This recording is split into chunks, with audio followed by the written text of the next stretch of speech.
ಒಂದಾಗಿ ಕೆಲಸ ಮಾಡಿ ಎಲ್ಲ ಪೂರ್ವ ಸಿದ್ಧತೆಗಳನ್ನು ನಾವು ಮಾಡಿಕೊಂಡಿದ್ದೀವಿ. ಇವತ್ತು ಕಿತ್ತೂರು ಕೋಟೆನಲ್ಲಿ ನಾವೆಲ್ಲರೂ ಬಂದು ಒಂದು ಪೂರ್ವಭಾವಿ ಸಭೆಯನ್ನು ಮಾಡಿದ್ದೀವಿ. ಎಲ್ಲ ಉಪ ಸಮಿತಿಗಳ ಕೆಲಸಗಳನ್ನು ಇವತ್ತು ನಾವು ರಿವ್ಯೂ ಮಾಡಿ ಅವರಿಗೆ ಯಾವ ರೀತಿಯ ಇನ್ನೂ ಹೆಲ್ಪ್ ಬೇಕಾಗಿದೆ ಅದರ ಬಗ್ಗೆ ಚರ್ಚೆ ಮಾಡಿದ್ದೀವಿ. ಈ ವರ್ಷ ಹಿಂದಿನ ವರ್ಷದಂತೆ ಬಹಳ ವಿಜೃಂಭಣೆಯಿಂದ ನಾವು ಚೆನ್ನಮ್ಮ ಉತ್ಸವವನ್ನು, ಕಿತ್ತೂರು ಉತ್ಸವವನ್ನು ಆಚರಣೆ ಮಾಡ್ತೀವಿ. ಖ್ಯಾತ್ಯ ಗಾಯಕಿ ಅನುರಾಧ ಭಟ್ರವರನ್ನು ನಾವು 23ನೇ ತಾರೀಕು ಆಮಂತ್ರಣವನ್ನು ಕೊಟ್ಟಿದ್ದೀವಿ. ಅವರು ಒಪ್ಕೊಂಡಿದ್ದಾರೆ.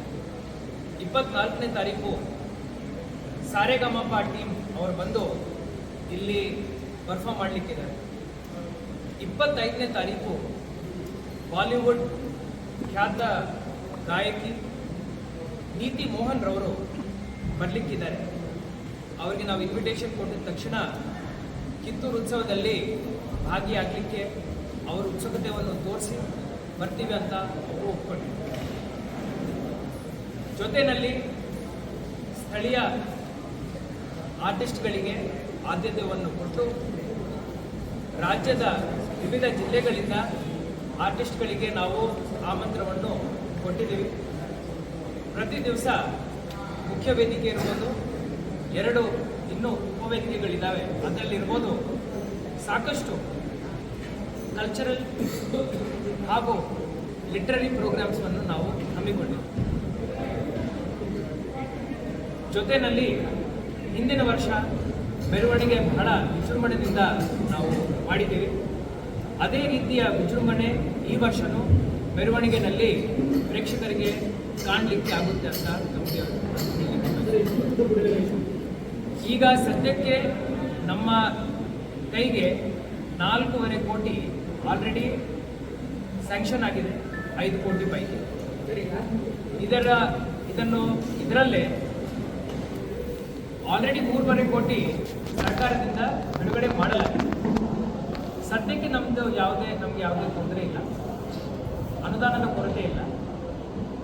ಯಾರ್ಯಾರಿಗೆ ಏನೇನು ಪೇಮೆಂಟ್ಸ್ ಮಾಡಬೇಕೋ ಅದೆಲ್ಲ ಮಾಡ್ಕೊಂಡು ಬಂದಿದ್ದೀವಿ. ಹಿಂದಿನ ವರ್ಷದ ಏನು ಸಣ್ಣ ಪುಟ್ಟ ಪೆಂಡಿಂಗ್ ಪೇಮೆಂಟ್ಸ್ ಇತ್ತು ಅದನ್ನು ತೀರಿಸಲಿಕ್ಕೆ ಈ ಅನುದಾನ ನಮಗೆ ಸಾಕು.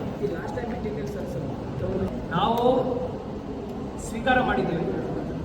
ಎಲ್ಲ ಸಲಹೆಗಳನ್ನು ನಮ್ಮ ಉಪಸಮಿತಿಗಳಲ್ಲಿ ಪುನಃ ಚರ್ಚೆ ಮಾಡಿ ಆ ಸಲಹೆಗಳನ್ನು ನಾವು ಈ ವರ್ಷ ಇಂಪ್ಲಿಮೆಂಟ್ ಮಾಡ್ತೀವಿ. ಸೊ ನಾವು ಯಾವಾಗಲೂ ಜಿಲ್ಲಾಡಳಿತದಿಂದ ಇರ್ಬೋದು, ಸರ್ಕಾರ ಮಟ್ಟದಿಂದ ಇರ್ಬೋದು, ಎಲ್ಲ ಸಲಹೆಗಳನ್ನು ಸ್ವೀಕಾರ ಮಾಡ್ತೀವಿ. ಇನ್ನೂ ಏನಾದರೂ ಸಲಹೆಗಳು ಇವತ್ತು ಇದ್ದಾವೆ ಅಂದ್ರೂ ನಾವು ಅದನ್ನು ಸ್ವೀಕಾರ ಮಾಡಿ ವಿಜೃಂಭಣೆಯಿಂದ ಎಲ್ಲರೂ ಒಂದಾಗಿ ಕೈ ಜೋಡಿಸಿ ಈ ಕಿತ್ತೂರು ಉತ್ಸವ ಆಚರಣೆ ಮಾಡೋಣ ಅಂತ ಇವತ್ತು ತಮ್ಮ ಮುಖಾಂತರ ಎಲ್ಲರಿಗೂ ಹೇಳಲಿಕ್ಕೆ ನಾನು ಮತ್ತೆ ಟ್ರೈ ಮಾಡ್ತೀನಿ. ಹೋದ ವರ್ಷ ಬಹಳ ಟ್ರೈ ಮಾಡಿದ್ದೀವಿ. ಆ್ಯಕ್ಚುಲಿ ಇಲ್ಲಿ ಯುವಕರಿಗೆ ಏರ್ ಶೋ ತೋರಿಸೋಣ ಅಂತ ಹೇಳಿ ಟ್ರೈ ಮಾಡಿದ್ದೀವಿ. ದುರದೃಷ್ಟವಶಾತ್ ಅದು ಆಗಿರಲಿಲ್ಲ. ಈ ವರ್ಷವೂ ನಾವು ಪ್ರಯಾಸ ಮಾಡಿದ್ದೀವಿ. ಆದರೆ ನಿಮ್ಮ ಸಲಹೆ ಏನಿದೆ ಅದರ ಮೇಲೆ ಈಗ ನಾವು ಬೆಳಗಾವಿಗೆ ಹೋಗಿ ಅವರ ಜೊತೆ ಚರ್ಚೆ ಮಾಡಿಕೊಂಡು ಅವರು ಯಾವ ರೀತಿ ಭಾಗಿಯಾಗಲಿಕ್ಕೆ ಸಾಧ್ಯವಿದೆಯೋ ಅವ್ರ ಜೊತೆ ನಾವು